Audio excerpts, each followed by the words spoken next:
CSS institute में welcome करते हैं जी। आज के सेमिनार का जो मकसद है वो ये है कि कुछ ऐसी बातें होती हैं जो बच्चे स्टूडेंट CSS करना चाह रहे होते हैं, वो क्लियर करना चाहते हैं कि आया कि कुछ मिथ्स होती हैं। उससे रेलिवेंट आज आपसे जो भी आपके इधर गेस्ट स्पीकर बात करेंगी मैडम सोबिया फलक साहिबा, जो असिस्टेंट कमिश्नर हैं और 25th पोजीशन है उनकी, जो भी रिसेंटली रिजल्ट आया था, वो आपसे बात करेंगी। कुछ चीज़ें ऐसी हैं जो कि मैं आपको बता देता हूँ, जिसमें आता है कि अल बहरिया CSS इंस्टीट्यूट में किस तरह से तैयारी करवाई जाती है और यहाँ जो बैच है उसका ड्यूरेशन क्या होता है, और आया कि 2022 के लिए जो CSS की अटैम्प्ट है उसके लिए हमारा नेक्स्ट बैच जो है वो कौन सा है। CSS 2022 के लिए जो हमारा लास्ट बैच है वो 31 अगस्त को शुरू हो रहा है, जिसमें मोर देन 30 एडमिशन्स हमारे ऑलरेडी हो चुके हैं। और हमारी जो जहाँ तक हमारी तादाद की क्लास की तादाद की बात है, हम 35 स्टूडेंट से ज़्यादा नहीं रखते। और अल बहरिया CSS इंस्टीट्यूट में जो CSS की ड्यूरेशन है, बैच का ड्यूरेशन है वो मिनिमम 6 मंथ है। अच्छा, इससे कम ड्यूरेशन में भी एकेडमी बैच शुरू करती हैं, इवन हम भी कर सकते हैं मगर नहीं करेंगे, बिकॉज अगर इससे कम ड्यूरेशन में CSS का बैच शुरू किया जाए तो सेलेक्टिव स्टडी करवा कर भी सिलेबस पूरा नहीं होता। देखिए, एक सिंपल सी बात है, 600 मार्क्स के आपके कंपलसरी है, 600 मार्क्स के आपके ऑप्शनल है। जो एक क्राइटेरिया, जो स्टैंडर्ड क्राइटेरिया एकेडमीज का बनाया हुआ है वो ये है कि 12 to 15 लेक्चर्स में 12 से 15 लेक्चर में एक सब्जेक्ट को ख़त्म करते हैं।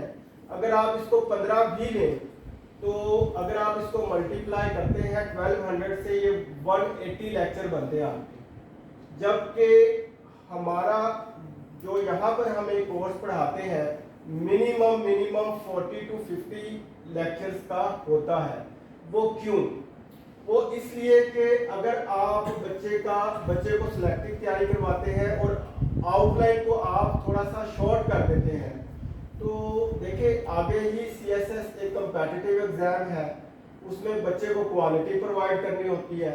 अगर आप क्वालिटी नहीं प्रोवाइड करते और साथ ही साथ आप सिलेक्टिव स्टडी पे चले जाते हैं तो ये बहुत मुश्किल हो जाता है कि जिस मकसद के लिए आप एक इंस्टीट्यूट या अकेडमी को ज्वाइन करते हैं वो पूरा हो सके। अच्छा, इधर ही रहते हुए एक और बात आपको बताता हूँ।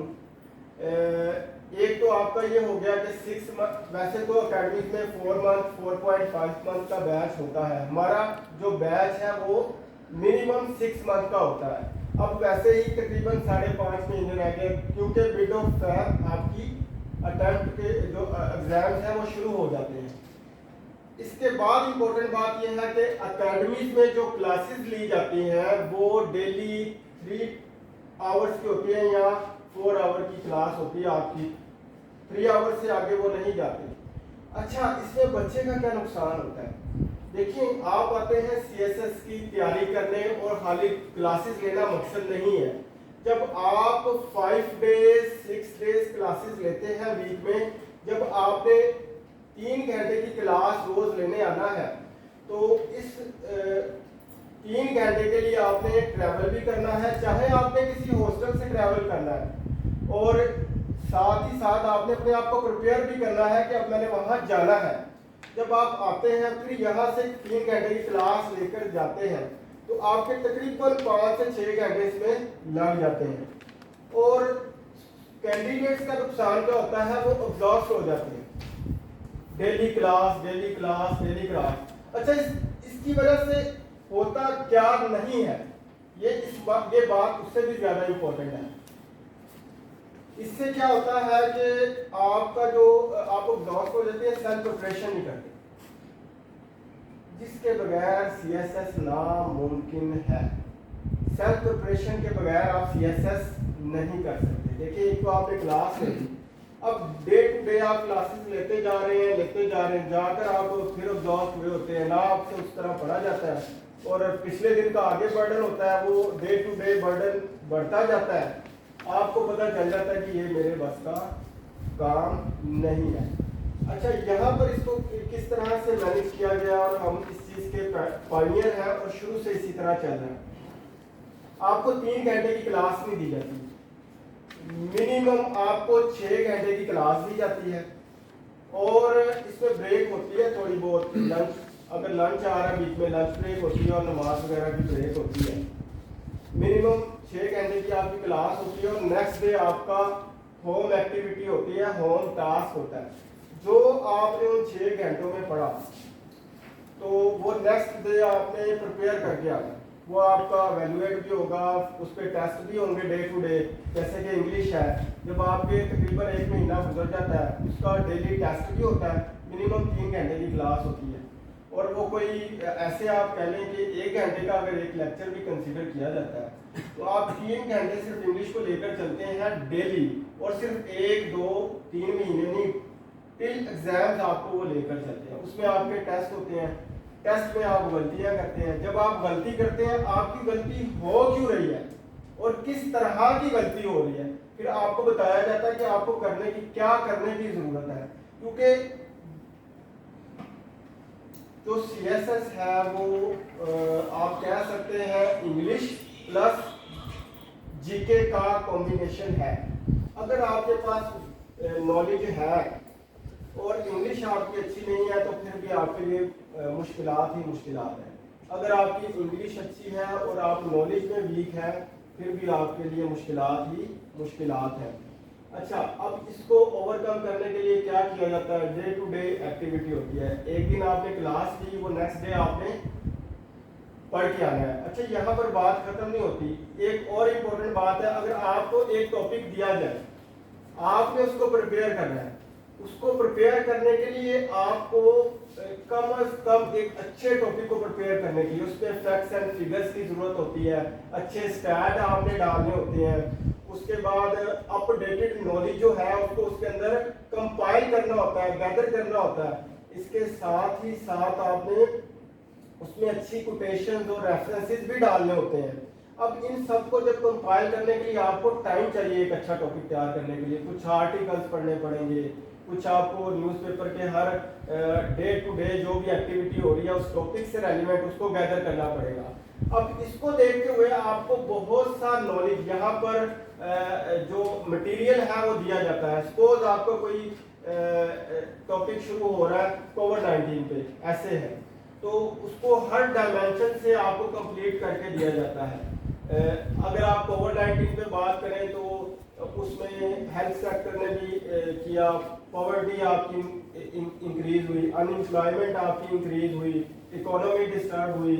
और अगर आप इसके ऊपर लिखते जाए बहुत से पॉइंट्स हैं, तो हर लिहाज से आपको एक टॉपिक को अपडेटेड स्टैट्स के साथ क्लियर करके दिया जाता है। वो क्यों हर क्लास से पहले दिया जाता है, वो क्यों? क्योंकि उस पर आपका टाइम ना लगे।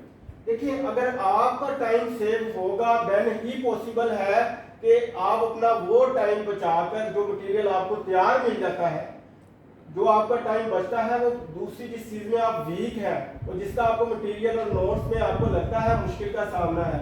बहुत से कैंडिडेट्स ऐसे होते हैं जिनकी इंग्लिश बहुत वीक होती है, फिर वो ये वाला टाइम बचाकर उसमें यूटिलाइज करते हैं।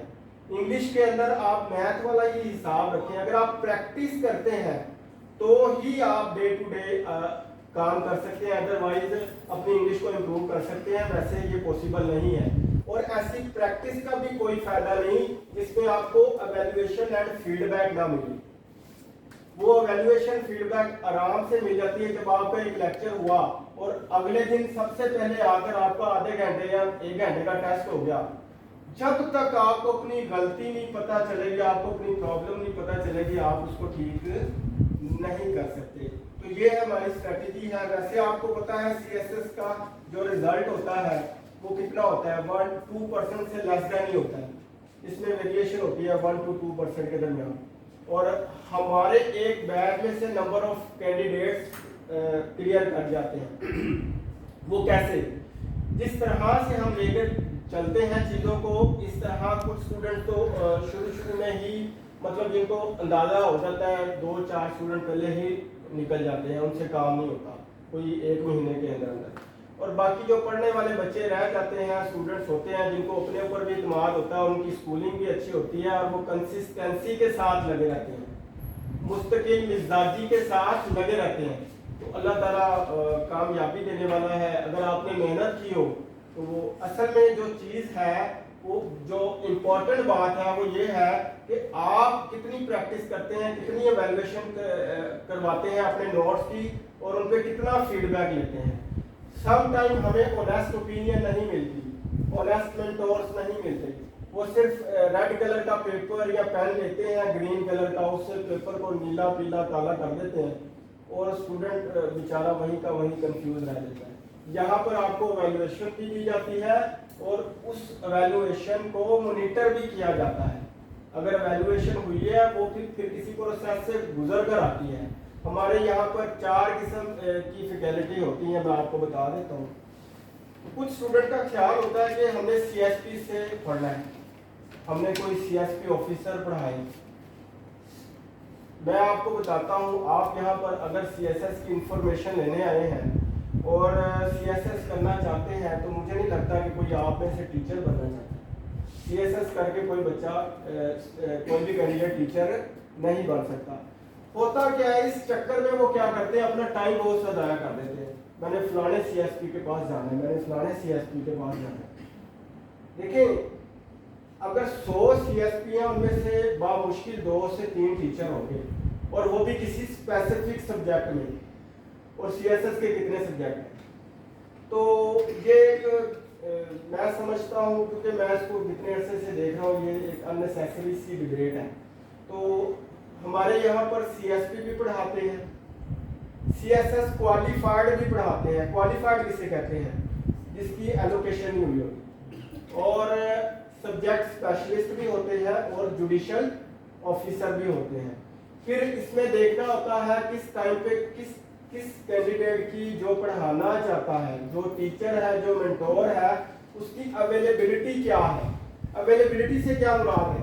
देखिए, आपका सब्जेक्ट शुरू हुआ, अगर हमने इस अदारे के अंदर, मैं ऑन बिहाफ ऑफ इंस्टीट्यूट कह रहा हूँ, अगर इस अदारे के अंदर वो सब्जेक्ट आपको 2.5 महीने पढ़ाना है या 2 महीने पढ़ाना है, तो क्या उसकी थ्रू आउट अवेलेबिलिटी है? क्या उसकी मसरूफियत है कि नहीं है? मतलब आपका नुकसान ना हो। इस कंप्लीट प्रोसेस से गुजारने के बाद फिर उसको क्लास में भेजा जाता है। और जो CSP भी भेजा जाता है, उससे पहले देखा जाता है क्या वो एक अच्छा टीचर भी है कि नहीं, कि उसको डाइस पे खड़ा कर देना ही काफ़ी है। फिर ये भी देखा जाता है अगर वो टीचर है तो किस सब्जेक्ट में उसकी एक्सपर्टीज है। फिर यहाँ पर आपके सामने लाकर डाइस पे खड़ा किया जाता है।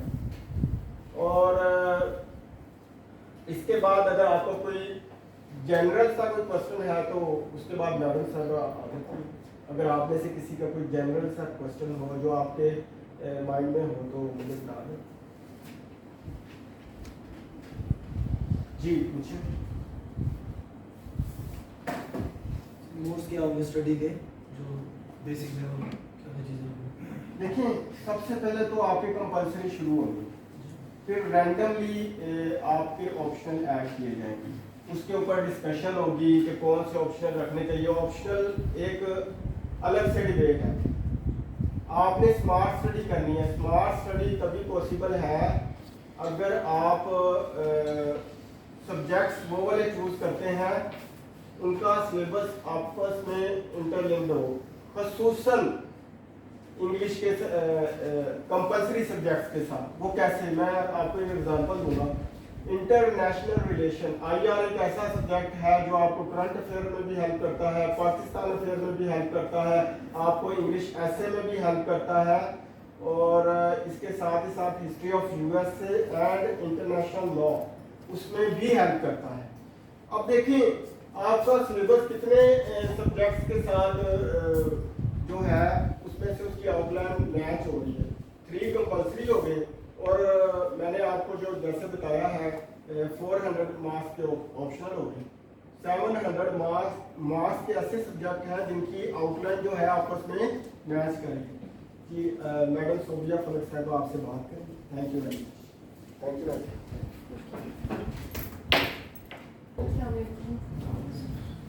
कैसे हैं आप सब?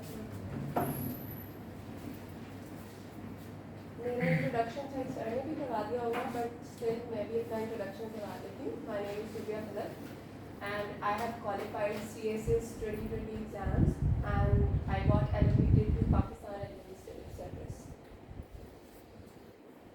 और आप सब की फर्स्ट अटेम्प्ट है या आपने इसको पहले भी दे रहे हो? First attempt. तो आप सब ने अपने ऑप्शनल सब्जेक्ट्स वगैरह चूज कर लिए? क्या सब्जेक्ट्स हैं? Political science, criminology, Indo-Pak history, environmental science. Why Indo-Pak? Because मैंने आउटलाइन देखी ना FPSC की, तो मुझे इंटरेस्टेड नहीं थी US history. Why Indo-Pak? सब कॉन्टिनेंट ऑलरेडी स्टडी कर चुके हैं बचपन से तौला Pakistan. Do you have any idea कि आपने पास पेपर्स का एनालिसिस किया हो या पास जो रिजल्ट्स इसके आते हैं वो एनालिसिस किया? What about you? Political science, public administration, criminology, and Punjabi or Urdu. Pole science, US history, environmental science, criminology and sociology. बाकी किसी ने भी अभी चूज नहीं किया सब्जेक्ट। ठीक है। ऑप्शनल सबसे पहला काम तो आपका है ऑप्शनल सब्जेक्ट चूज करने का, और ऑप्शनल सब्जेक्ट बहुत ध्यान से चूज कीजिएगा, क्योंकि ये बहुत बहुत मैटर करता है कि आप किस तरह से अपने ऑप्शनल सब्जेक्ट चूज कर रहे हैं। आपकी सबसे पहली बात तो ये कि आपका अपना बैकग्राउंड क्या है, डिग्री क्या है, आपकी क्या डिग्री है? LLB। अच्छा, दूसरा ये कि कुछ सब्जेक्ट्स अब स्कोरिंग और कुछ हाई स्कोरिंग, लो स्कोरिंग, ये भी आपको डिफरेंट जगहों पे सुनने को मिलता होगा कि ये सब्जेक्ट बड़े स्कोरिंग है, आपको ये रखने चाहिए, पॉलिटिकल साइंस रखना चाहिए, IR, इसमें बड़ी कंफ्यूजन होती है बच्चों को। फिर US हिस्ट्री और इंडो-पाक हिस्ट्री, इसमें कंफ्यूजन होती है। फिर क्रिमिनोलॉजी और आयलाओ में बहुत ज़्यादा कंफ्यूजन होती है। पब्लिक एड को कुछ लोग नहीं रख रहे होते। अभी क्रिमिनोलॉजी 2020 में हिट हुआ है, तो अब बहुत सारे बच्चे उसको छोड़ रहे हैं। But according to my prediction मुझे लगता है कि 2020 में वो फर्स्ट टाइम हिट हुआ है। 2016 में तो वो इंट्रोड्यूस हुआ है सब्जेक्ट, और वो फर्स्ट टाइम हिट हुआ है 2020 में। तो 2021 भी अभी उसका भी रिजल्ट आना है, फिर 2022, तो मेरा नहीं ख्याल कि क्रिमिनोलॉजी हिट होगा। ठीक है। उसके अलावा पब्लिक एड इतने काफ़ी सालों से हिट होता रहा है, उसके भी बहुत कम चांसेस है कि वो अब हिट हो। मेरा नहीं ख्याल कि वो भी अब हिट होगा। जो बाकी रही थी पॉलिटिकल साइंस और IR की बात, तो उसमें मेरा इंटरनेशनल रिलेशन था। मेरे जो ऑप्शनल सब्जेक्ट थे वो international relations, US history, criminology, psychology and general studies. अब सब्जेक्ट चूज करना मैं आपको क्यों कह रही हूँ कि बहुत ज़्यादा इम्पोर्टेंट है, क्योंकि एक आपका बैकग्राउंड वो रिलेट करना चाहिए, दूसरा आपका इंटरेस्ट बहुत ज़्यादा ज़रूरी है। आप किसी के कहने पे पॉलिटिकल साइंस रखें, आप किसी के कहने पर IR, कोई आपको आप अकेडमी में जाएंगे वो आपके सामने रख देंगे ये जो है पेयरिंग है सारी, आप ये सब्जेक्ट रखिए। वो क्यों ये सब्जेक्ट आपको रखाते हैं? क्योंकि उनके यहाँ वही टीचर्स अवेलेबल होते हैं। बट मैं आप लोगों को एक जो सिंसियर मशवरा दूंगी वो ये कि आप अपनी मर्जी से चूज करें, एनालिसिस करें, पास पेपर्स का एनालिसिस करें, खुद देखें सिलेबस को, अच्छे तरीके से सिलेबस देखें। अब कुछ लोगों का ये सवाल होता है कि हमें कैसे पता चलेगा, हमने कौन सा सब्जेक्ट पढ़ा हुआ है जो हमें पास पेपर का पता चलेगा? पता चल जाता है। आप एक बार सिलेबस गो थ्रू करें अच्छी तरह से, उसके बाद एटलीस्ट लास्ट 10 to 15 ईयर्स के पेपर्स का एनालिसिस करें, आइडिया हो जाता है। अब मेरे पास पॉलिटिकल साइंस और IR में से ऑप्शन थी, ना मैंने कभी जिंदगी में पॉलिटिकल साइंस पढ़ी थी, ना ही मैंने IR पढ़ा था। बट जब मैंने सिलेबस देखा तो मुझे IR का सिलेबस इंटरेस्टिंग लगा। मुझे लगा कि IR के सिलेबस मैं कर लूँगी तो मेरा एक तो करंट अफेयर्स भी कवर हो जाएगा, दूसरा मैंने US हिस्ट्री साथ चूज़ किया, तो US हिस्ट्री भी उसमें काम आएगी। ठीक है। आपको पता है कि यूनाइटेड स्टेट्स इस टाइम वर्ल्ड पावर है, और कोई भी आप पेपर उठा के देखें तो उससे रिलेटेड आपको कोई ना कोई क्वेश्चन आ जाता है। इवन अब भी 2022 के एग्जाम्स होंगे तो आप देखें अफगानिस्तान का इशू आता है तो उसमें भी यूएस से रिलेट कर रहे हैं। आप कोई पुराने इश्यूज उठा रहे 9/11 में उठाने, आपको हर जगह पे यूएस के ताल्लुकात जो है ना वो लाजमी मिलेंगे। और फिर किसी भी कंट्री के यूएस के साथ रिलेशन आप जब तक नहीं पढ़ते हो तो नहीं कंप्लीट होगा आपका काम, ठीक है। फिर ये मैंने ओवरलैप करके फिर मुझे लगा कि मेरा करंट अफेयर्स कवर हो जाएगा। फिर उसके अलावा साइकोलॉजी मैंने इसलिए रखा क्योंकि मेरी बीएस की डिग्री भी साइकोलॉजी में थी और एमएस की डिग्री भी साइकोलॉजी में थी। वहाँ से तो मुझे कुछ और चूज करने की जरूरत ही नहीं थी, वो तो अंडरस्टूड था मेरे लिए कि मैंने ये रखा है, ठीक है। फिर आ जाता है criminology and gender studies. Gender study मैंने बीएस ऑनर में पढ़ी हुई थी। क्रिमिनोलॉजी मैंने फोरेंसिक साइकोलॉजी पढ़ी हुई थी बीएस में भी और एमएस में। वो फोरेंसिक साइकोलॉजी एंड क्रिमिनोलॉजी मोर और लेस सेम है। तो मैं ये सब चीज़ें देखते हुए मैंने अपने ऑप्शनल सब्जेक्ट चूज करने में 3 महीने लगा लिए, सिर्फ ऑप्शनल सब्जेक्ट। जल्दी नहीं करनी है आपने कि बस इस फलाने कह दिया कि इसमें मार्क्स ज़्यादा आते हैं, फलाने कह दिया ज़्यादा। आईआर का ये है कि आईआर का सब्जेक्ट आप चूज करते हो तो आपको बहुत पढ़ना पड़ता है। मेरे ज़ीरो बैकग्राउंड था और इसके लिए मैंने इतनी बुक्स पढ़ी हैं, इतनी ज़्यादा बुक्स पढ़ी हैं, तब जाके मार्क्स आए। Political science is quite easy. अब मैंने देखा है, उससे पहले तो मुझे आइडिया नहीं था। पॉलिटिकल साइंस उसके निस्बत काफ़ी इजी है और उसके साथ काफ़ी सारे सब्जेक्ट्स ओवरलैप भी करते हैं। सिलेबस बहुत वाइड है उसका। हाँ, सिलेबस देखो, इंटरनेशनल रिलेशंस की कोई बाउंड्री नहीं है, ठीक है। और इंटरनेशनल रिलेशन जो है उसका एक पार्ट है। हाँ, आईआर में ये मुझे बहुत ज़्यादा फायदा हुआ कि मुझे अलग से करंट अफेयर्स की तैयारी करने की जरूरत नहीं हुई, या अलग से मुझे पेपर 2 नहीं मैंने तैयार, उसका अलग से नहीं मुझे करना पड़ा। सिर्फ थेरीज आपको अगर आ जाए ना, और थेरीज में आपको बताऊँ, हर कोई यहाँ पे आपको, मेरा नहीं ख्याल कि कोई टीचर आपको ऐसा अच्छा आप किसी अकेडमी में जाएं, या मैंने अभी तक नहीं देखा कि जो आपको थेरीज अच्छी लगा दे। और आईआर की थेरीज ही इम्पॉर्टेंट है क्योंकि हर क्वेश्चन में आपने थेरी की एप्लीकेशन करनी ही करनी है। जो करंट अफेयर्स का पेपर है उसको आईआर के पेपर से डिफरेंशिएट इस तरह करते हैं कि उसमें आपने थेरी एप्लीकेशन करनी है आईआर में और करंट अफेयर्स में नहीं करनी। और आप फिर न्यूज़पेपर पढ़ते रहते हो, करंट अफेयर्स की अलग से फिर तैयारी करने की जरूरत नहीं होती। अच्छा, अब कंपल्सरी सब्जेक्ट्स की तरफ अगर आते हैं हम, कंपल्सरी में इंग्लिश, एसे और प्रेसी। इसको तो आप अलग से समझे ही ना कि ये तो अलग तैयारी किसी टाइम में कर लेंगे, नहीं। English is the key to ACSS। English अगर आपकी अच्छी नहीं है तो ये भूल जाए कि आप CSS कर लेंगे। और अच्छी होने से मुराद ये है कि आपके ग्रामेटिकल एरर्स नहीं होने चाहिए, आपके स्पेलिंग मिस्टेक्स नहीं होनी चाहिए। अगर आपका सेंटेंस स्ट्रक्चर ही ठीक नहीं है तो एग्जामिनर आपका वहीं पे क्रॉस लगा देगा। मुश्किल इंग्लिश लिखना ज़रूरी नहीं है कि आपने बड़े मोटे मोटे कोई जार्गन्स लिखने हैं, कोई बहुत ही हैवी किस्म की वोकैबुलरी लिखनी, नहीं। आपने बहुत सिंपल लिखना है। अपने पेपर को सिंपल रखिए, प्रेजेंटेबल होना चाहिए। फिर पेपर प्रेजेंटेशन बहुत बहुत बहुत ज़्यादा ज़रूरी है। मैं कहती हूँ कि जिस स्टूडेंट ने अपना पेपर बड़े अच्छे से प्रेजेंट किया हुआ है ना, वो पेपर एटलीस्ट थ्योरी में ही मारता है। मतलब मैं अभी भी पेपर चेक करती हूँ तो मेरे पास बंडल होता है पेपर्स का, तो उसमें जो सबसे प्रेजेंटेबल पेपर, आप अगर मैं आपके सामने भी ला कर रखूँ तो जो सबसे प्रेजेंटेबल होगा, आपका दिल करेगा उसको पढ़ने का। यही एग्जामिनर के साथ होता है। वो ये चीज़ मैं अब फील करती हूँ कि अच्छा, उनके पास तो इतने ज़्यादा बंडल्स होते हैं, तो जब उनमें से एक पेपर एक अच्छा निकलता होगा तो वो पढ़ते होंगे उस पेपर को। और जब आप उनको राइटिंग ही नहीं किसी की समझ आ रही, कोई हेडिंग ही नहीं दी हुई, कोई सब हेडिंग ही नहीं दी हुई, तो वो बस फिर टोटली पूरा करते हैं या फेल कर देते हैं, या फिर बस एवरेज मार्क्स। अगर अच्छे मार्क्स लेने तो paper presentation is very very important. और दूसरा, आपका इंग्लिश का sentence structure is very important. मैं आप लोगों को ये ज़रूर कहूँगी, चाहे आपको इंग्लिश जितनी मर्जी अच्छी आती है, एक बार बेसिक ग्रामर आपने ज़रूर करनी है। सारे टेंसेस रिवाइज करें लाजमी, एक्टिव पैसिव करें लाजमी, डायरेक्ट इनडायरेक्ट लाजमी करें। आपकी एक बार इस चीज़ पे ग्रिप आ गई तो बाकी चीज़ें हो जाएगी। तो इंग्लिश का सब्जेक्ट आपके बाकी सब्जेक्ट्स के साथ साथ ही चलेगा, उसको आप अलग से नहीं कहेंगे कि मैं इसकी तैयारी कर रहा हूँ तो इसके साथ में कौन सा सब्जेक्ट्स नहीं। आपका इंग्लिश ऐसे और प्रेसी थ्रू आउट एग्जामिनेशन डे आपकी उसकी तैयारी चलेगी। बाकी आपने अपना सिलेबस जो है वो फिर डिवाइड करना है सब्जेक्ट। नवंबर तक, तकरीबन नवंबर तक आप लोगों का सिलेबस कवर हो जाना चाहिए। उसके बाद आपने एग्जाम्स के लिए मिनिमम 3 रिविजन्स देनी है, मिनिमम 3 रिविजन्स।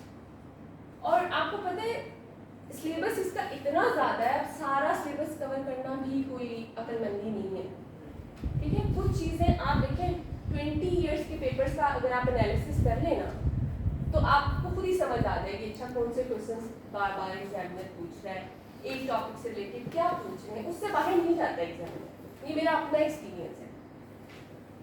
अब जैसे यूएस हिस्ट्री की मैं आपको बात बताऊँ, उनके जो 2 प्रेसिडेंट हैं जेफरसन और जैक्सन, अगर आप लास्ट 20 इयर्स के पेपर निकालें तो उनमें से उसने क्या क्वेश्चंस पूछे हुए एग्जामिनर ने, या जेफरसोनियन डेमोक्रेसी या जैक्सोनियन डेमोक्रेसी का डिफरेंस पूछा हुआ है, या उन्होंने पूछा हुआ है Jefferson as a political theorist, as a president and as a politician पूछा हुआ है, या उन्होंने अलग अलग से उन प्रेसिडेंट्स को पूछा। इससे अलग, इससे बाहर कुछ नहीं पूछा पिछले 20 साल। तो एग्जामिनर इससे बाहर वो कहाँ जाएगा?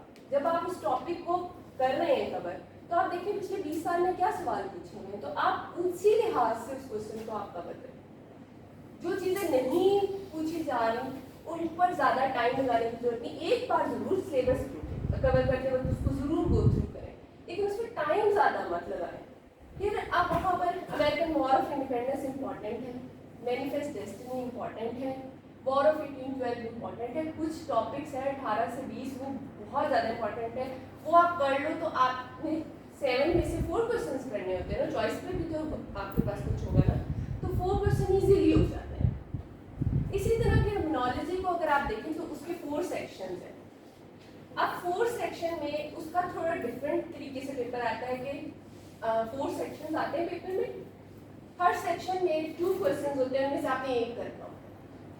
तो जब सेक्शन 1 है, मैं सेक्शन 1 में कहती हूँ अगर आप थ्योरीज कर लेते हैं ना सेक्शन 1 में, और टाइप्स ऑफ क्राइम्स है, white collar crime, habitual crime, organised crime, ये कर लें तो आपको कुछ छोड़ करने की जरूरत नहीं।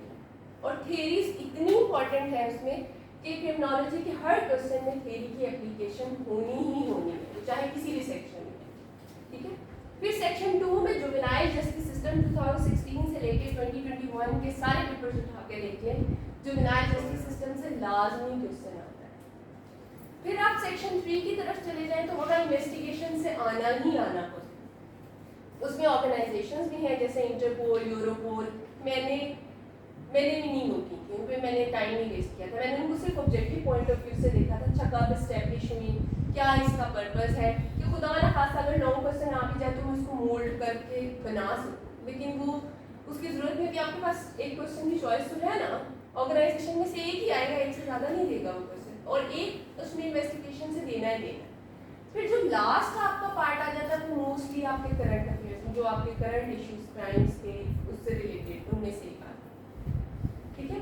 बहुत थोड़ा सिलेबस है क्रिमिनोलॉजी का, बहुत थोड़ा, वो आराम से अगर कोई आप में से एक हफ्ता भी लगाए ना तो वो आराम से हो जाता है, सिर्फ अगर उस सब्जेक्ट को टाइम देते हैं।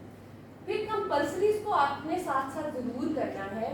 इंग्लिश को निकाल देने के पीछे आपके 4 सब्जेक्ट्स रह जाते हैं 400 मार्क्स में, जिसमें आपका करंट अफेयर्स, पाक अफेयर्स और जनरल साइंस एंड एबिलिटी, ये जीके के सब्जेक्ट कहते हैं। इन तीनों को आप लोगों को ये भी शायद सुनने को मिले कि इन 3 में 300 मार्क्स के होते हैं ना, पेपर्स इनके अलग अलग होते हैं, लेकिन ये कहते हैं कि 300 में से 120 आप ले लो तो आप पास हो जाते हो, ठीक है। लेकिन आपने तो 700 प्लस मार्क्स लेने हैं ना। आप पंजाब में से हैं, कितने लोग पंजाब से हैं? ओके, कोई रूरल सेंस से है? अच्छा, पंजाब में कंपटीशन बहुत ज़्यादा है। पंजाब में आप अगर अच्छे ग्रुप में एलोकेट होना चाहते हैं तो 700 से कम वाली बात ही नहीं है। 700 से कम तो सोचे ही ना रिटर्न में। 700 से कम मार्क्स मीन्स कि आप कभी भी एडमिनिस्ट्रेटिव सर्विस में, पुलिस सर्विस में नहीं जा सकते, जो टॉप ग्रुप्स है, ठीक है। आपको 700 प्लस लेने ही लेने। सिर्फ ये डिपेंड कर रहा था कि पंजाब से कम ही सर हुई, और पंजाब की जो डिस्ट्रिक्ट होते हैं जैसे पूरे पंजाब में बहुत ज़्यादा कंपटीशन है। आप देखिए 376 पास हुए हैं जो तो 376 में से 221 रखे हैं, तो मेजॉरिटी कौन निकली है? पंजाब वाले। ठीक है ना, बहुत ज़्यादा कंपटीशन, इसलिए आपका टारगेट 700 प्लस होना चाहिए। 700 प्लस मीन्स कि फिर आपने उन जीके के 3 सब्जेक्ट्स को इस तरह से नहीं देखना कि 300 में से 120 ले लिए तो आप पास हो गए, ठीक है ना, ऐसे नहीं है। आपने उनको इंडिविजुअल सब्जेक्ट देखना है। मैंने उनकी इंडिविजुअल तैयारी की थी, तो मेरे 300 में से 194 मार्क्स हैं उन 3 सब्जेक्ट्स। तो वो आपको फिर कितना डिफरेंस ले आते हैं जो बच्चे नहीं उनकी तरफ तवज्जो देते। अब उसमें भी आप देखें, पाक अफेयर्स का जो करंट वाला पोर्शन है वो आपका करंट अफेयर्स में कवर हो जाता है। बाकी आपकी प्री और पोस्ट पार्टीशन है, और उसमें भी आप देखें अलीगढ़ मूवमेंट आप पढ़ें, सर सैयद अहमद खान को पढ़ें, तो आप देखें उसकी लास्ट 20 ईयर्स में क्या पूछा हुआ है। उन्होंने पूछा हुआ है trinity of idea sir Syed की two nation theory, ideology of Pakistan में उनका रोल, अलीगढ़ मूवमेंट, उनकी सोशल, एजुकेशनल, रिलीजियस सर्विसेज, बस इससे बाहर नहीं एग्जामिनर पूछता। और क्या उसकी अब रेलिवेंस है या नहीं। तो अगर आप पास पेपर्स का एनालिसिस करके अपनी तैयारी करेंगे ना, तो आपके लिए चीज़ें बहुत आसान हो जाएंगी। लेकिन अगर आप ऐसे सिलेबस को लेके और बस पढ़ते जाएं, नोट्स बनाते जाएं, ये टाइम पे वेस्ट करेंगे आप। लाजमी देखें, अच्छा कैंडिडेट हमेशा लास्ट 20 ईयर्स के पेपर्स का एनालिसिस करके हमेशा अपनी तैयारी करेगा, और उसको समझ आ जाएगी। 20 सालों से बाहर एग्जामिनर कभी भी नहीं जाएगा। और फॉर एग्जाम्पल कोई एक क्वेश्चन आ भी जाए तो क्या हुआ, आपके पास फिर भी 2 सवालों की चॉइस, ठीक है। इसलिए स्मार्ट स्टडी करनी है आपने, और स्मार्ट स्टडी का भी हरगिज़ ये मतलब नहीं है कि फिर आपने पढ़ना नहीं है। अपना बहुत कम टाइम रह गया है, तो अपने आप को डेडिकेट कर देना है कि आपने CSS के। मैंने जब CSS की तैयारी की थी तो मैंने कोई फंक्शंस नहीं अटेंड किए, कोई शादियाँ नहीं अटेंड की, मैंने अपनी बेस्ट फ्रेंड तक की शादी अटेंड नहीं की, सिर्फ मैं और मेरी बुक्स थी सब। और एक टाइम तो ऐसा आ गया था, दिसंबर की बात है, एक टाइम ऐसा आ गया था कि 15 डेज तक मैं अपने रूम से बाहर नहीं निकली थी, और विदाउट एनी एग्जैजरेशन मैं आपको ये बात कह रही हूँ। और 15 दिन के बाद मुझे इतनी शदीद क्रेविंग हुई कि मैं देखना चाहती हूँ कि सूरज कैसा लग रहा होगा। वो 15 दिन के बाद मैं फिर सुबह बाहर निकली, और मैं धूप में काफ़ी देर तक बैठी रही, और मतलब बड़ा अच्छा फील हुआ। मुझे उन 15 डेज का नहीं पता चला, मैं इतनी ज़्यादा मसरूफ थी, वहीं पे मैंने पढ़ लिया, खा लिया, सो लिया, मैं वहीं सारे टाइम। और तब मैंने सोचा कि अच्छा वाकई लोग ठीक कहते हैं कि हमें नहीं पता चलता कि किस टाइम सुबह, दिन, रात, कोई टाइम नहीं पता, ये वो टाइम था मेरा। लेकिन क्या हुआ, अल्लाह का शुक्र है क्लियर कर लिया। तो अब वो टाइम उस तरह से मैटर नहीं करता। उस टाइम बहुत ज़्यादा पेन फील होती थी कि क्या पता नहीं कब ख़त्म होगा। फिर 6 डेज में आपने 12 एग्जाम्स देने होते हैं, वो टाइम इतना टफ टाइम होता है, इतना टफ। आपको उन 6 डेज में ऐसे लगता है, मैं अभी भी कहती हूँ कि वो 6 दिन मुझे ऐसे लगा था जैसे क़यामत आ गई। कि आप पेपर दे के आओ, आपके पास कितना टाइम बचता है पीछे, आपने उन 2 सब्जेक्ट्स को रिवाइज करना है। और मैंने अपने इतने शॉर्ट नोट्स बना लिए थे एंड पे कि वो मैं फिर एग्ज़ाम की जो नाइट होती थी वो मैं रिवाइज कर लेती। तो आपने भी अभी जो आपके नोट्स बनेंगे वो डिटेल्ड बने, हर सब्जेक्ट के। जैसे पाकिस्तान अफेयर्स के मैं कहती हूँ कि टाइम वेस्ट ना करें नोट्स बनाने में। सईद अहमद बट की बुक है एक्सप्लोरिंग पाकिस्तान, उसको पढ़ें, वो इतनी उसमें आउटलाइन भी दी हुई है, ज़रूरत ही नहीं है आप क्यों अपना टाइम वेस्ट करें नोट्स बनाने में, ठीक है। उसके अलावा हसन अस्करी के नोट्स मिल जाते हैं। मैंने तो मुझे उस टाइम नोट्स का उनका आइडिया नहीं था, मैं उनकी लेक्चर सुनती थी यूट्यूब पे, उनकी 29 लेक्चर्स की सीरीज हसन अस्करी की। तो आपने अगर वो नहीं सुनने, वो बहुत लंबे बड़े बोरिंग से लेक्चर उनके होते हैं, तो आप वो नोट्स ले सकते हैं, वो भी उन्होंने शॉर्ट करके बनाए हैं। फिर जो करंट अफेयर्स है, करंट अफेयर्स में भी आपने बहुत ज़्यादा टाइम वेस्ट नहीं करना कि आप डेली न्यूज़पेपर पर जो है वो 4-4, 5-5 घंटे वेस्ट करें, ऐसे नहीं करना। आपने अपना एक टाइम सेट करना है कि सुबह उठ के आपने कितनी देर न्यूज़पेपर पढ़ना है, ठीक है। जब ये वाला अक्टूबर नवंबर का टाइम आ जाता है तब आपने लीस्ट कर देना है अपना टाइम।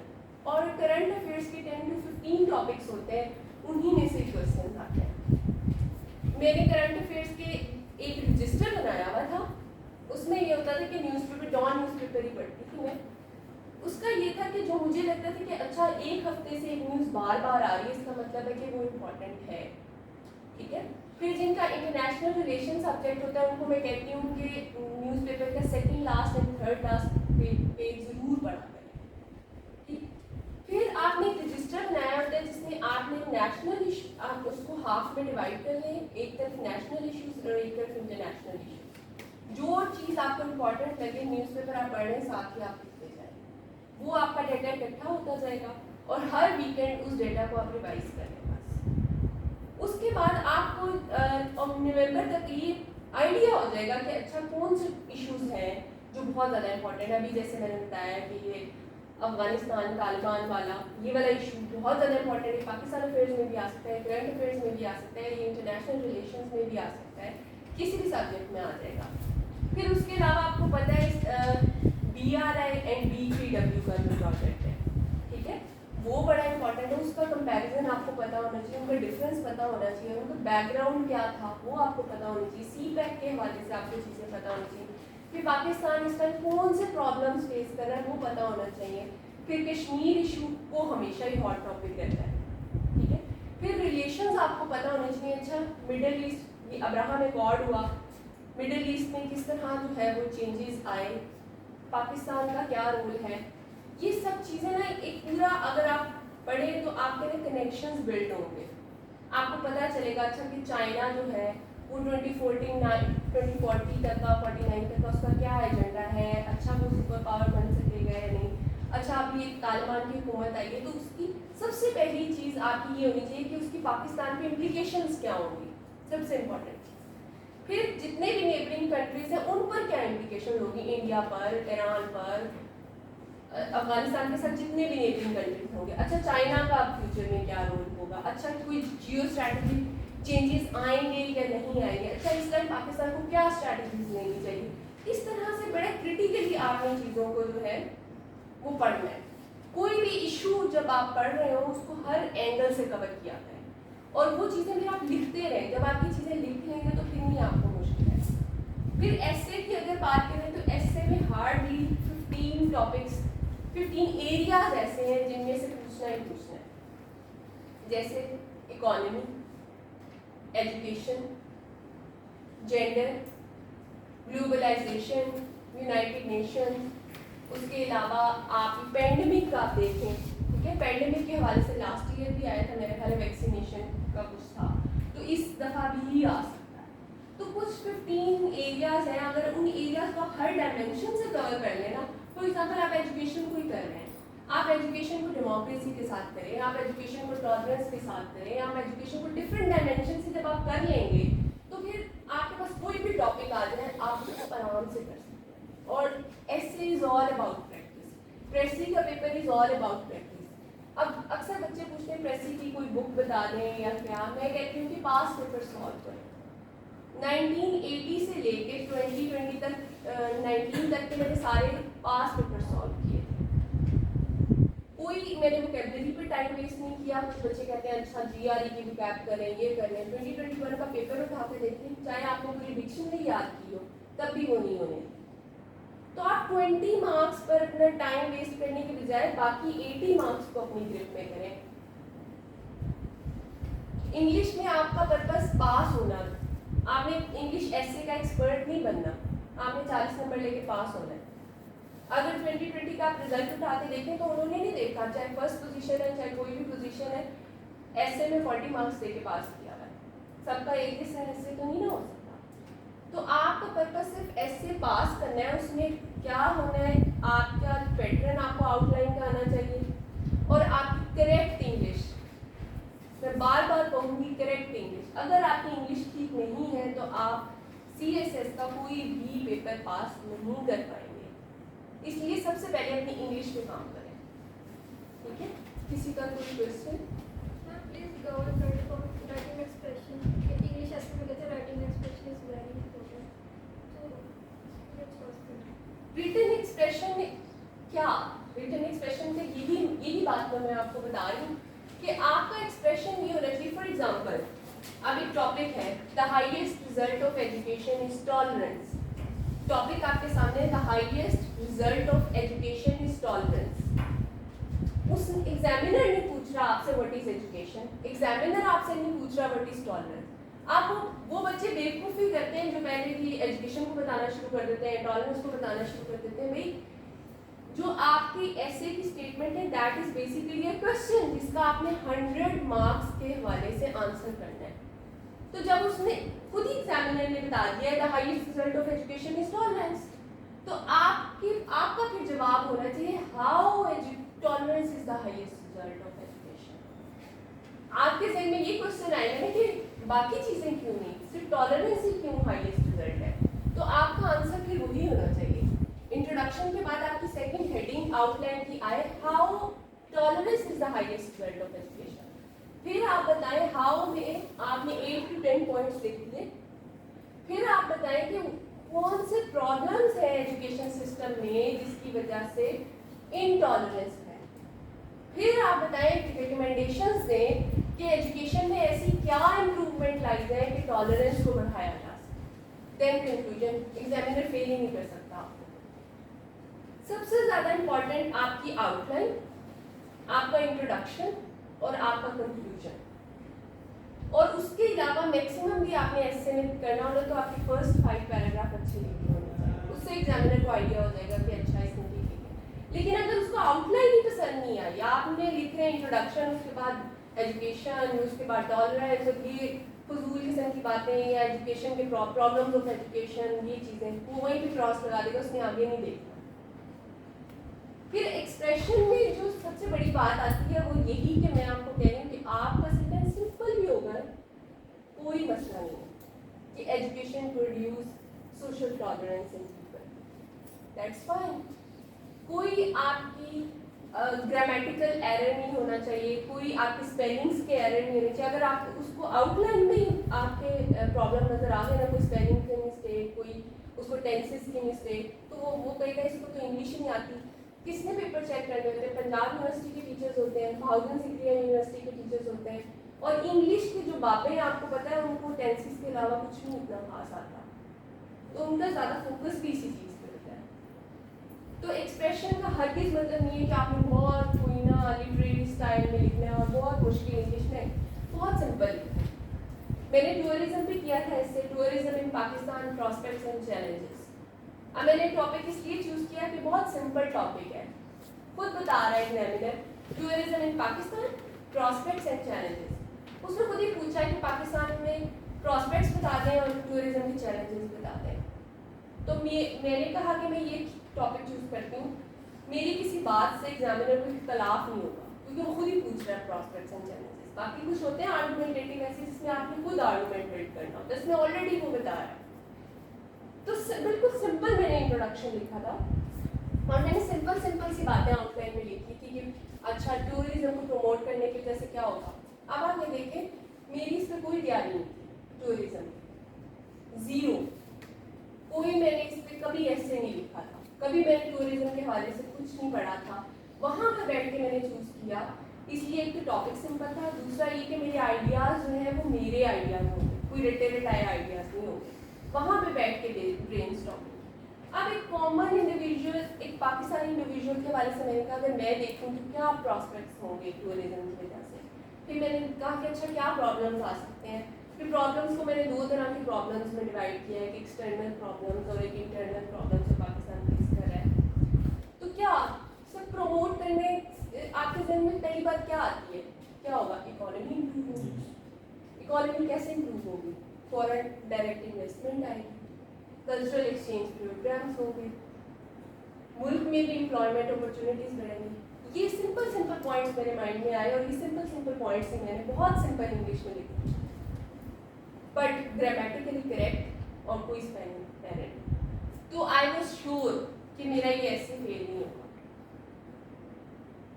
यही मैं आपको बता दूँ कि बहुत मुश्किल इंग्लिश नहीं लिखनी। फिर जब इंट्रोडक्शन लिखा तो मैंने स्टार्ट थोड़ा सीनिक व्यू दे दिया कि एग्जामिनर को अच्छा वो पढ़े तो उसको पढ़ के अच्छा लगे। अच्छा, Pakistan is a country which is blessed with lush green lands, ice cap mountains.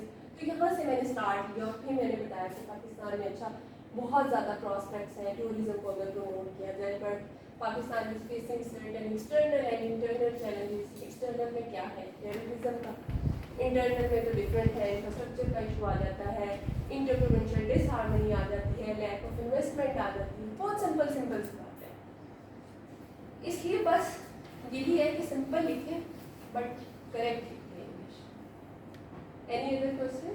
Ma'am ये क्रिमिनोलॉजी के सोर्सेज और यूएस हिस्ट्री, क्रिमिनोलॉजी और यूएस हिस्ट्री के, अच्छा, क्रिमिनोलॉजी और यूएस हिस्ट्री के मैंने अपने फेसबुक पेज, इंस्टाग्राम, ट्विटर तीनों जगह शेयर किए हैं, अगर किसी ने देखने हैं तो। वैसे मैं आपको बता भी देती हूँ, क्रिमिनोलॉजी के आपने नासिर खान की बुक है टिप्स की,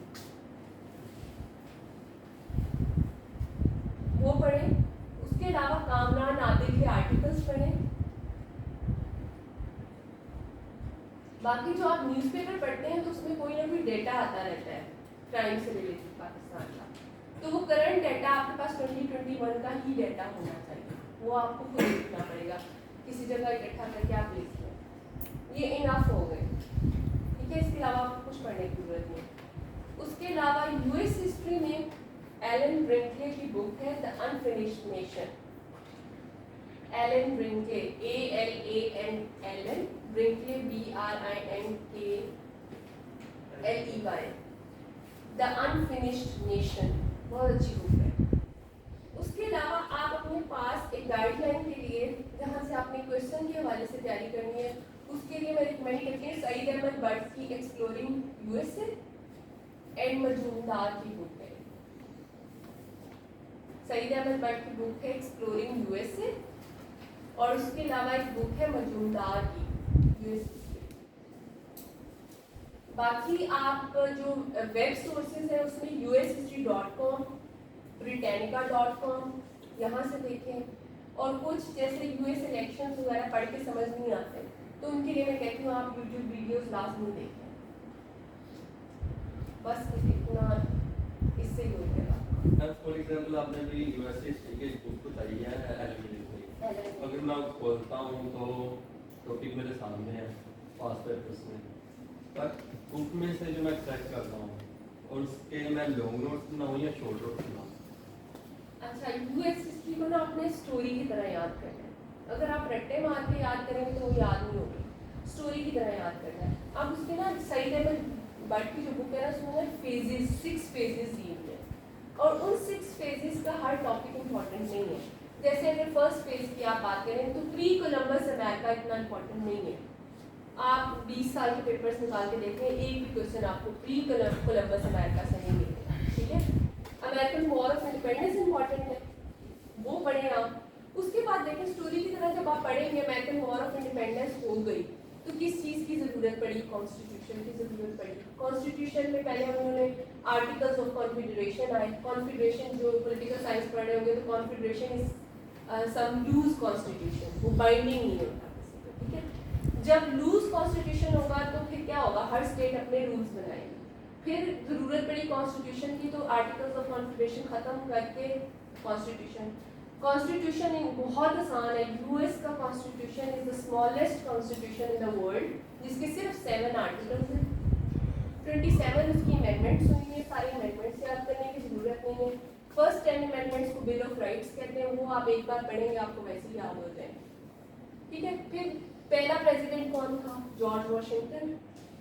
उसकी आप अमेरिकन वॉर ऑफ इंडिपेंडेंस में भी आप उसके बारे में पढ़ लेंगे। फिर कॉन्स्टिट्यूशन मेकिंग में उसके बारे में पढ़ लेंगे आप, उसकी नो हाउ हो जाएगी। फिर उसके बाद कौन से प्रेसिडेंट है जो इम्पोर्टेंट आते हैं, वो है जेफरसन, जैक्सन। फिर एंटी फेडरलिस्ट और फेडरलिस्ट की उनकी एक डिबेट है। तो ना कुछ टॉपिक्स हैं सिर्फ उनके यूएस हिस्ट्री में जो इम्पोर्टेंट है। तो ये एलन ब्रिंकले, आप कभी भी यूएस हिस्ट्री एक बुक से पढ़ के आपकी नहीं कवर होगी, आप अपने नोट्स बनाएं। जैसे अभी मैंने एग्जांपल दी कि अमेरिकन वॉर ऑफ इंडिपेंडेंस आप पढ़े एलन ब्रिंकले की बुक से, और सईद अहमद बट, बस इन दोनों को भी आप कंसल्ट कर लेंगे और अपने नोट्स बना। उसमें आपको कॉजेस पता होनी चाहिए, course of war of independence पता होनी चाहिए, पहली फेज में क्या हुआ, सेकंड फेज में क्या हुआ, फिर कॉन्सिक्वेंसेस। ये आप एरियाज कवर कर लेते हो तो आपका ये टॉपिक कवर हो जाता है, ठीक है। मैम आपकी मोटिवेशन क्या है? माई मोटिवेशन वॉज CSS। अच्छा, मोटिवेशन से मुझे बात याद आई कि जब आप तैयारी कर रहे होंगे तो एक टाइम आएगा आप लोग थक जाओगे, आप नहीं पढ़ा जाएगा, बड़े एग्जॉस्ट हो जाते हो, बट आपके सामने गोल है। अगर आप CSS को गोल लेके चलोगे तो आपको वो प्रायोरिटी और उसको प्रायोरिटी बना। अब मेरे लिए वो CSS प्रायोरिटी थी मेरी, उस टाइम कुछ भी और मेरी प्रायोरिटी, मुझे CSS करना है।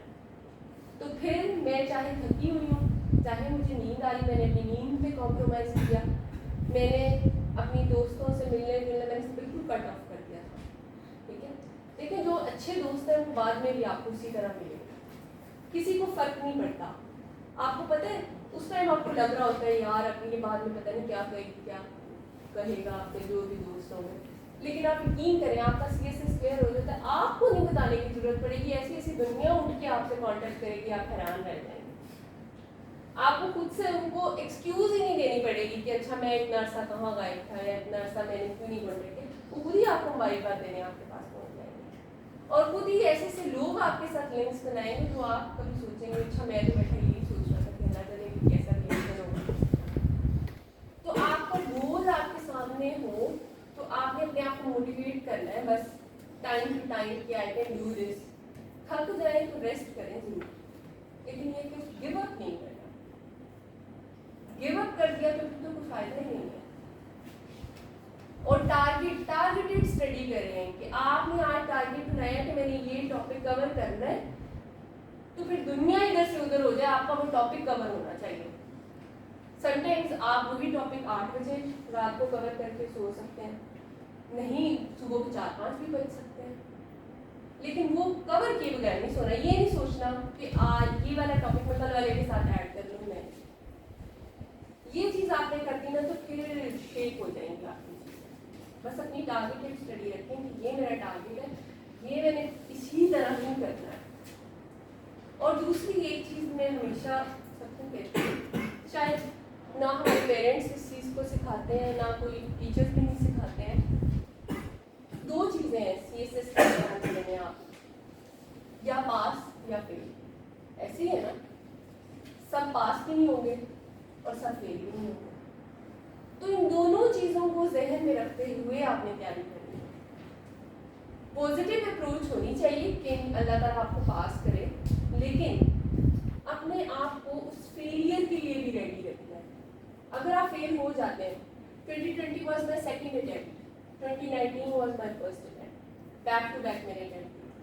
2019 में आई वॉज श्योर कि मेरा हो जाएगा इंशाल्लाह, बट नहीं हुआ, ऐसे मेरा क्लियर नहीं हुआ। सो व्हाट, जिंदगी तो नहीं खत्म हो जाती। और मैंने खुद फील किया कि आपकी लाइफ में बड़ा चेंज आ जाता है, आपकी पर्सनल ग्रूमिंग होती है। आप CSS की तैयारी करने के बाद उसके 10 लोगों में बैठ के बात करोगे तो पता लगेगा कि किसी पढ़े लिखे इंसान से बात होगी। आप डिफरेंट जगहों पे इंटरव्यूज़ देने जाओगे, जॉब के लिए इंटरव्यू देने जाओगे तो पता लगेगा कि अच्छा कोई पढ़ा लिखा इंसान, कोई वेल ग्रूम्ड इंसान आपके सामने आए। सब लोग CSS ऑफिसर्स तो नहीं ना बन जाएंगे, बाकी इदारे भी तो चलने हैं ना। खैर मेरी मोटिवेशन थी कि मैंने करना ये है, तो उस सेकेंड अटैम्प्ट में मेरे पास सिर्फ नवंबर, दिसंबर और जनवरी का टाइम था सिर्फ।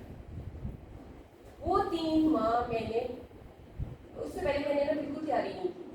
फर्स्ट अटैम्प्ट दे के मैंने सारी अपनी बुक्स पैक करके रखी। ये गलती आप लोगों ने नहीं करनी।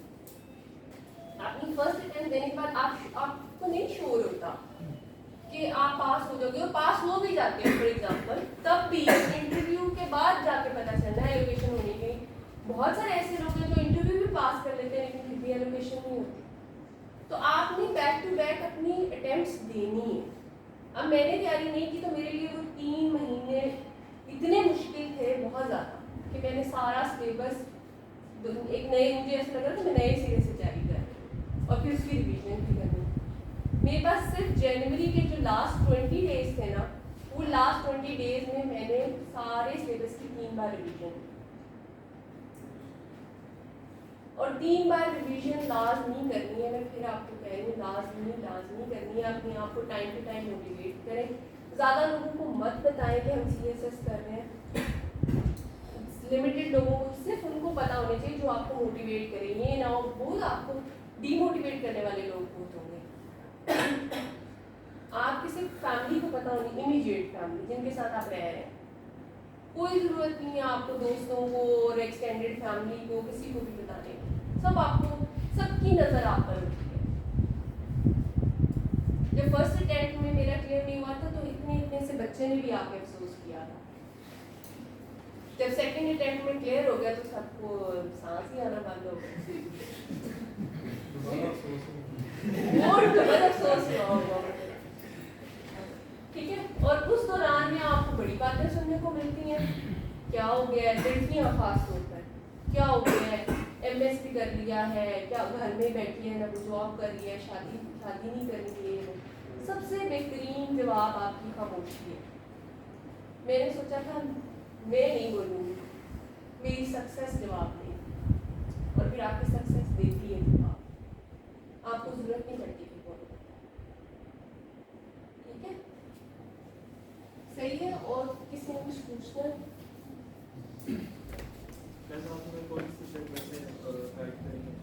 मैं यहाँ पर यूएस हिस्ट्री पढ़ा रही हूँ, क्रिमिनोलॉजी एंड जेंडर स्टडीज, ये 3 सब्जेक्ट। उसके अलावा मिस अक्सा पढ़ाती हैं, इंग्लिश ऐसे करवा रही है, वो करंट अफेयर्स करवाती हैं, पाक अफेयर्स करवाएंगी, और शी इज़ वेरी ब्रिलियंट माशाल्लाह।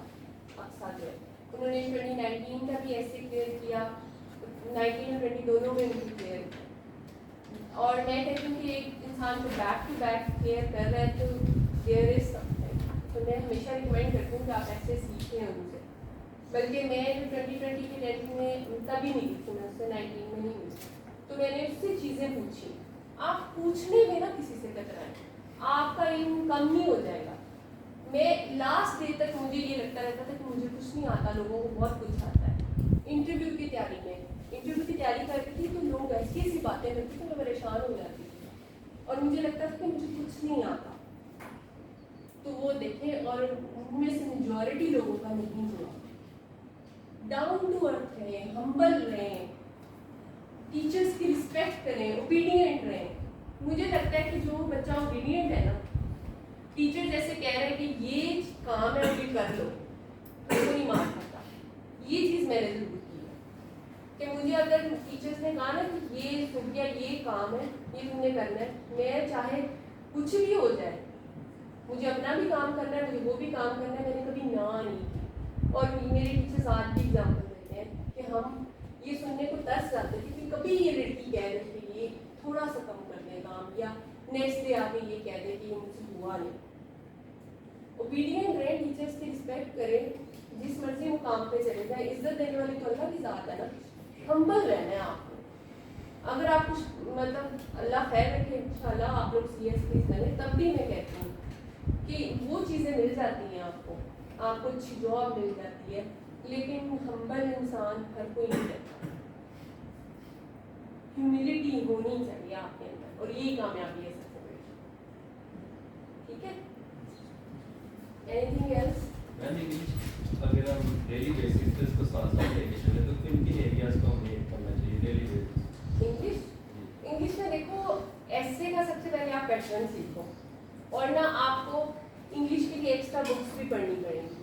जैसे सर हमीद राजा की है 100 great readings for a great aspirant, बड़ी ज़बरदस्त है।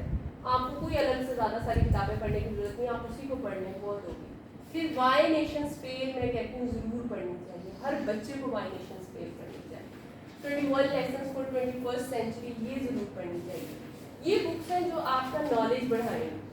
और अभी आप ऐसे लिखेंगे तो अभी आपका बड़ा रॉ सा ऐसे होगा, लेकिन with the passage of time नवंबर दिसंबर तक जब आप सिलेबस कवर कर चुके होंगे तो आप देखिएगा आपके एक्सप्रेशन में फ़र्क आएगा, आपके नॉलेज में फ़र्क आएगा। क्योंकि आप इतने सब्जेक्ट जब पढ़ लेते हैं तो आपको कितनी डिफरेंट चीज़ें आपके जहन में आएगी। आप कोई टॉपिक को कर रहे होंगे तो आपके जहन में वो आएगी, अच्छा मैंने पॉलिटिकल साइंस में ये पढ़ा था, अच्छा मैंने क्रिमिनोलॉजी में ये चीज़ पढ़ी थी, तो वो वहाँ आप मेंशन कर सकते हैं, ठीक है। बाकी जो प्रेसी और कॉम्पोजिशन का पेपर है उसमें आप पास्ट पेपर्स को सॉल्व करें, उसी के इडियम्स, उसी के पेयर ऑफ वर्ड, वो इनफ है। आप कहीं से भी कर लें, आपको पेपर में ना 2 से 3 इडियम्स या पेयर ऑफ वर्ड्स आते होंगे, बाकी जो ट्रांसलेशन की प्रैक्टिस थी मैंने उर्दू न्यूज़पेपर से कर दी, जंग न्यूज़पेपर है ना, पैराग्राफ कोई पेज वाला ले लेती थी, उसमें से करती थी। लेकिन उस पर टाइम नहीं ज़्यादा लगाना आपने, आपका ज़्यादा फोकस पेपर 2 में एक्सप्रेसिव और कॉम्प्रिहेंशन भी होना चाहिए, और साथ साथ पेयर ऑफ वर्ड्स और वो 5-5, 10-10 करने हैं आप, या एक पेपर जो है वो करना है डेली का। और मेरा ये होता था कि इंग्लिश के मैं पेयर ऑफ वर्ड्स और इडियम जो याद करने वाली चीज़ें होती थी वो अर्ली मॉर्निंग करती हूँ। एक मेरी वो टेंशन खत्म हो जाती थी, अच्छा इंग्लिश का ये वाला काम हो गया, अब बाकी मैं कर लूँ। बाकी ऐसे ही मैं कहती हूँ अभी सिर्फ आपका आउटलाइन फोकस होना चाहिए। जब आप नवंबर में जाए ना तो फिर आपने वीक में एक ऐसे लाजमी अटेम्प्ट करना शुरू कर देना है। और मैंने फरवरी के फर्स्ट 10 डेज में डेली 5 आउटलाइंस लिखी, आउटलाइन एंड इंट्रो डेली। ये सर ने प्रैक्टिस करवाई थी, वो टाइम दे देते थे, ये आपके पास टॉपिक है, इतना टाइम है, आउटलाइन और इंट्रो लिख के मुझे सेंड करो। तो आप ये देखो 10 दिन कंसेक्टिव 5 आप आउटलाइन और इंट्रो लिखो, तो फिर वो 10 दिन मुझे लगा था कि अब कोई ऐसे आ जाए से वो मेरे लिए क्रैक करना मुश्किल नहीं था। ब्रेनस्टॉर्मिंग करें, आपने कॉपी नहीं करनी, ये नहीं कि इंटरनेट से देखा कॉपी करके आउटलाइन कर दी, नहीं, आप फिर अपने साथ धोखा कर रहे हो। आप पढ़े मटीरियल स्टार्ट में, आपको एक टॉपिक दिया हुआ है, आप डिफरेंट जगहों से पढ़ें, इंटरनेट से पढ़ें, बुक से, जो भी मिलता है, उसके बाद बंद कर दें सब चीज़ों को और खुद बैठ के बनाएं। जब तक आप खुद ब्रेनस्टॉर्मिंग नहीं करेंगे तब तक चीज़ें नहीं आएंगी। जैसे अभी मैं एक टॉपिक कहूँ, great Nations win without war. अब आप सोचने लग जाओ वो अभी मुझे तो इसके बारे में कुछ पता ही नहीं है, तो बैठे बैठे थोड़ी देर सिर्फ वॉर करोगे, great Nations win without war, आपके ज़हन में आएगा किस तरह एजुकेशन। अगर देखिए वही आपके बैठे बैठे चीज, और यही चीज़ें अप्रिशिएट की जाती हैं, वो रटी रटाई बातें अप्रिशिएट नहीं की जाती। जो आप खुद चीज़ें को लिखोगे ना पेपर पे वो ज़्यादा अप्रिशिएट की जाएगी, तो करेक्ट होगा। ठीक है, okay, thank you and all the best. एक लास्ट क्वेश्चन, जी ये जो academics हैं, ये CSS प्रिपरेशन के लिए स्टूडेंट के लिए कितना बेनिफिट है, या जो हैंडआउट या मटेरियल एकेडमी प्रोवाइड करती है उन पर किसी डिपेंडेंट होकर प्रिपरेशन की जा सकती है? अच्छा, अकेडमी का अब आप जैसे आप सेमिनार अटेंड करने आए हो, बहुत सारी चीज़ें जो आपको शायद पहले नहीं पता होंगी जो आज पता चलेंगी। बात ये है कि एकेडमी का बेनिफिट ना आपने खुद लेना होता है, चाहे वो एकेडमी है, चाहे वो आप अलग से मेंटोरशिप ले रहे हो, आपने बेनिफिट खुद लेना है। अगर आप आ गए हो, आपने क्लास ले ली, उन्होंने आपको नोट्स दे दिए और दैट्स इट, तो ये नहीं है। एकेडमी में आपको गाइडेंस मिलेगी, ये बात हमेशा याद रखिएगा, पढ़ना आपने खुद है। आप अगर सबको मैं एक जैसे नोट्स दे दूँ और सब उनको रट्टे लगा के पेपर में एक ही चीज़ लिखा है, तो जब एग्जामिनर के पास सारे पेपर एक जैसे आएंगे, सारे मोनोटोनस आंसर्स, तो उसका क्या दिल करेगा, सबको एवरेज मार्क्स दे देगा या सबके क्रॉस लगा के फेल कर देगा। आपने अपना पेपर डिफरेंशिएट करना है तो उसके लिए क्या है, उसके लिए अपने नोट्स खुद बनाए। आप गाइडेंस जरूर लें, आपको टीचर बता रहा है कि अच्छा अब जैसे यूएस हिस्ट्री का पूछा मुझसे, मैंने आपको बता दिया ये सोर्सेज हैं, ठीक है, आप उन सोर्सेज से, अब उन्हीं सोर्सेज से ये पढ़ के अलग तरह के नोट्स बनाएंगे, ये पढ़ेंगे तो अलग तरह से नोट्स बनाएंगे। अब वो आपका अपना तरीका होगा डिफरेंट। फिर जब क्वेश्चन दिया जाएगा पेपर में तो आप अपने नोट्स के मुताबिक उसको सॉल्व करेंगे, वो कोई और अलग नोट। लेकिन अगर एक ही चीज़ पे आप बिल्कुल डिपेंडेंट हो जाए कि आपको पकी पकाई खीर मिल जाए, तो ये एक अच्छे केस एस्पिरेंट के लिए मैं नहीं दूँ। आपकी गाइडेंस में आपको अकेडमी से गाइडेंस मिलती है, हर जगह से कोई भी आपको स्पून फीड नहीं करवा सकता, और स्पून फीड आपको करवा भी दिया जाए ना तो वो आपके लिए ठीक नहीं है। गाइडेंस जहाँ से भी मिलती है ज़रूर लें, वो कहीं भी जाना आपके लिए वेस्ट नहीं होता, अनटिल एंड अनलेस आप खुद वेस्ट करें उस चीज़ को कि बस आए, लेक्चर लिया, शुगर किया और चले गए।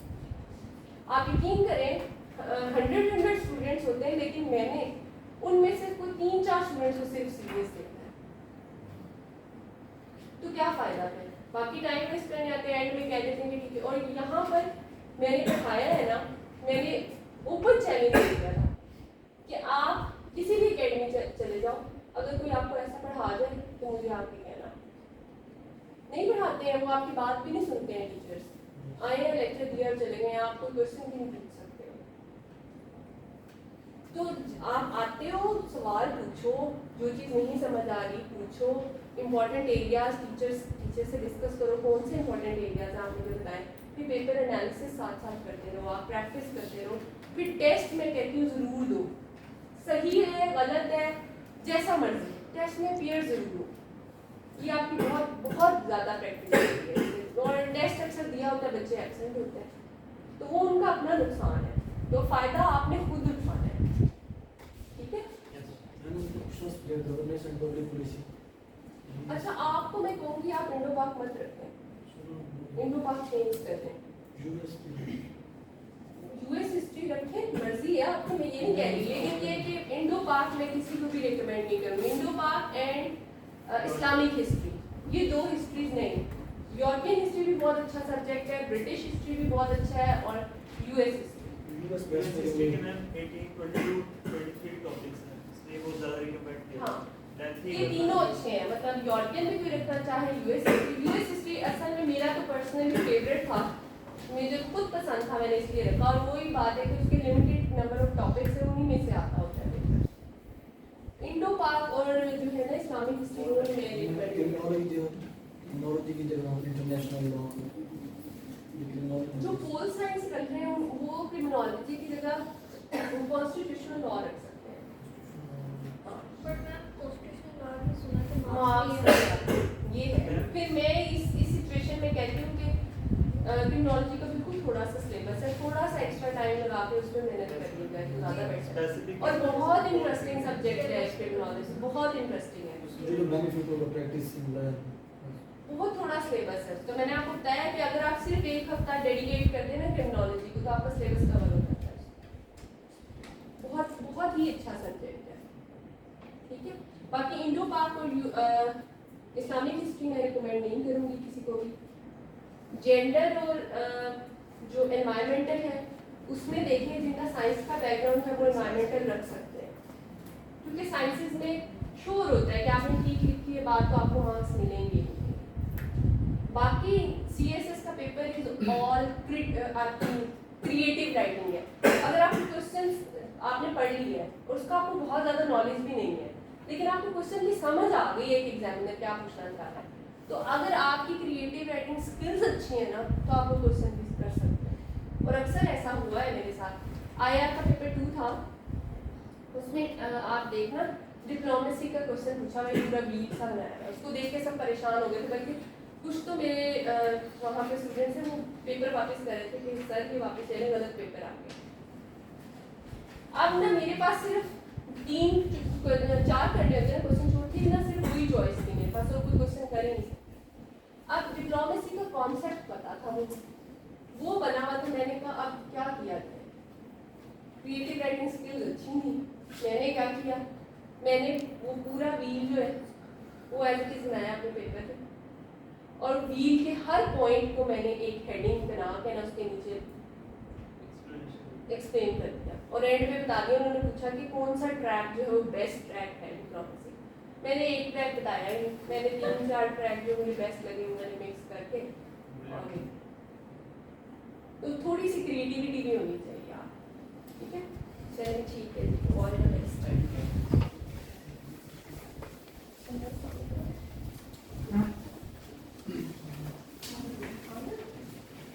Thank you.